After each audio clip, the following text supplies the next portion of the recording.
Bismillahirrahmanirrahim. Assalamualaikum warahmatullahi wabarakatuh.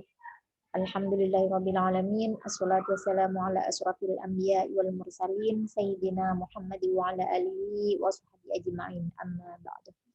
Alhamdulillah kita tetap bisa melaksanakan pembelajaran meskipun melalui daring atau online dalam mata kuliah Sistem Ekonomi Islam.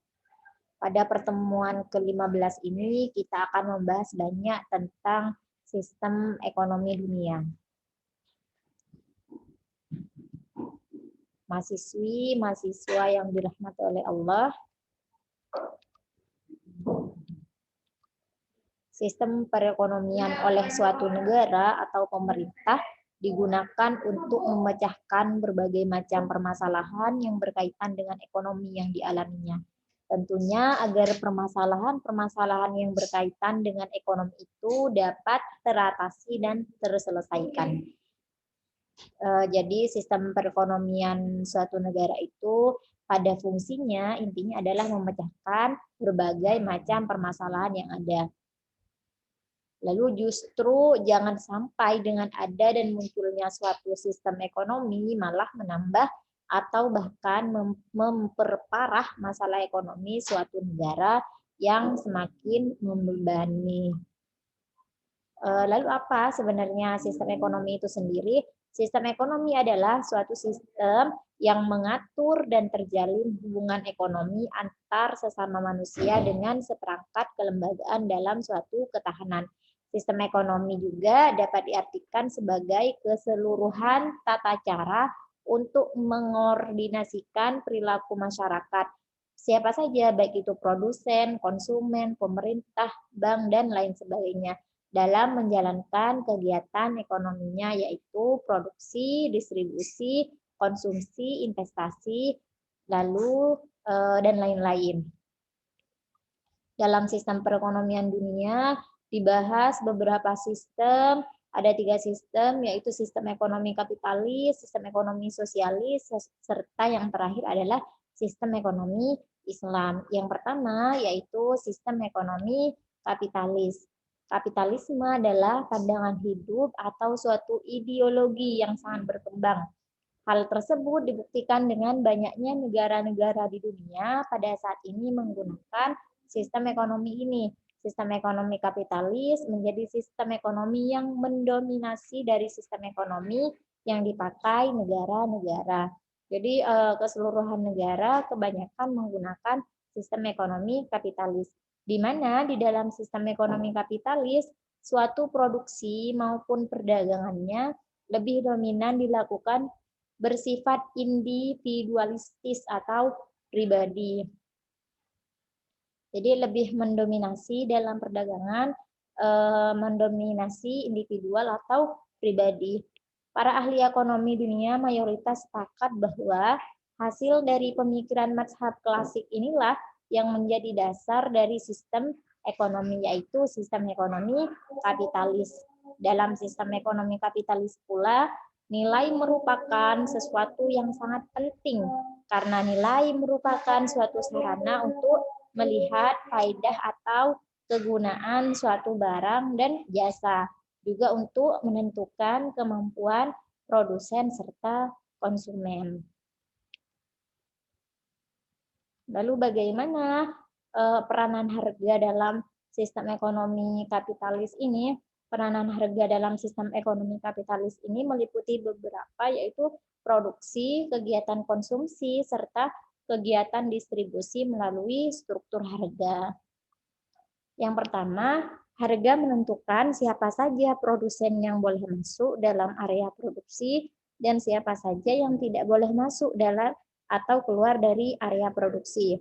Terus yang kedua, peranan harga dalam kegiatan konsumsi. Harga merupakan alat pengendali yang menentukan kemampuan konsumen dalam memenuhi berbagai kebutuhan dan keinginannya. Jadi dalam kegiatan konsumsi itu harga merupakan alat pengendali untuk melihat, untuk menentukan kemampuan konsumen itu sendiri dalam memenuhi berbagai kebutuhan atau keinginan. Terus yang ketiga, peranan harga dalam kegiatan distribusi. struktur harga sebagai titik pertemuan antara penawaran produsen dan permintaan konsumen. Dan ini merupakan metode distribusi dalam sistem ekonomi kapitalis.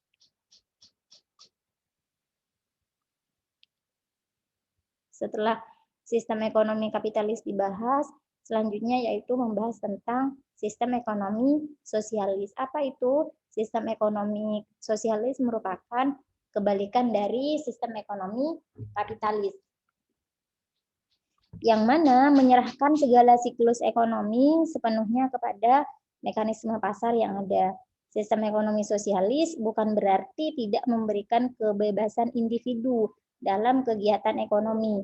Individu tetap diberikan kebebasan dalam melakukan aktivitas ekonomi, tetapi sangat terbatas sekali, serta dengan adanya campur tangan pemerintah yang sangat besar. Prinsip dasar sistem ekonomi sosialis ini adalah yang pertama, pemilikan harta oleh negara, seluruh bentuk produksi dan sumber pendapatan menjadi milik masyarakat.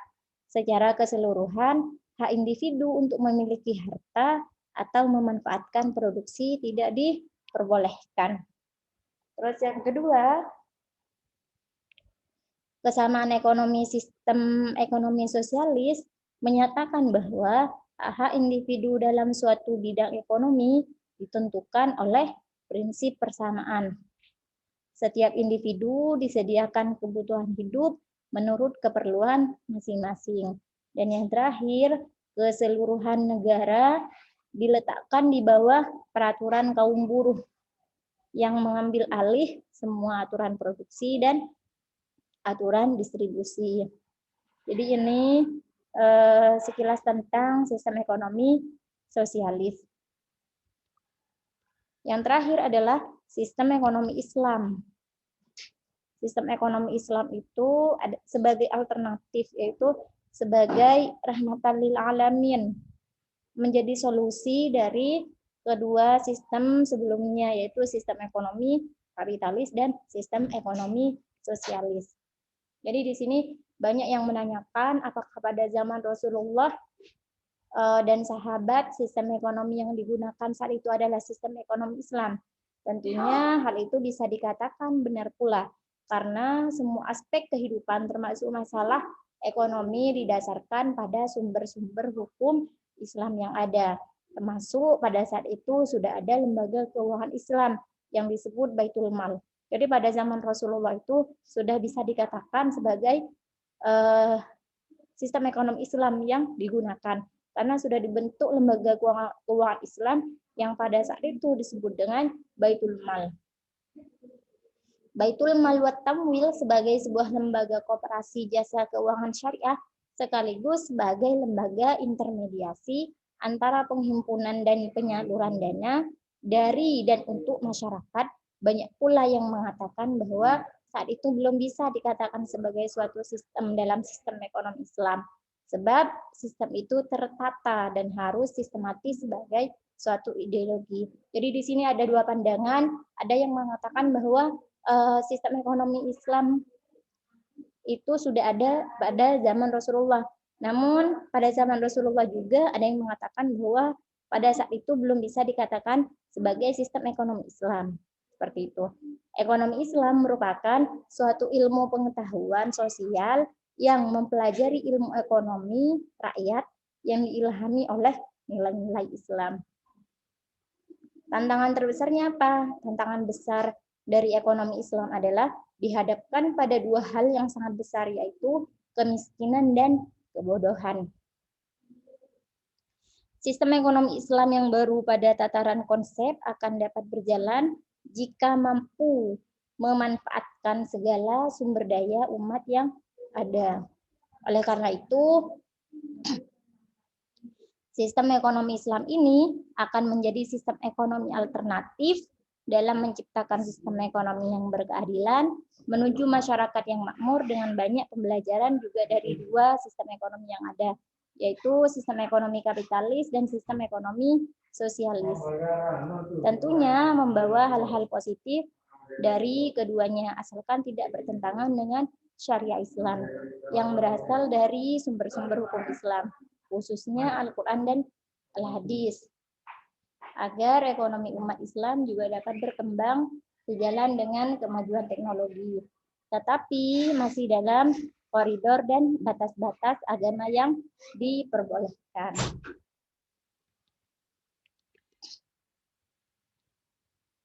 Sekian dari kami. Semoga barokah. Akhirul kalam. Assalamualaikum warahmatullahi wabarakatuh.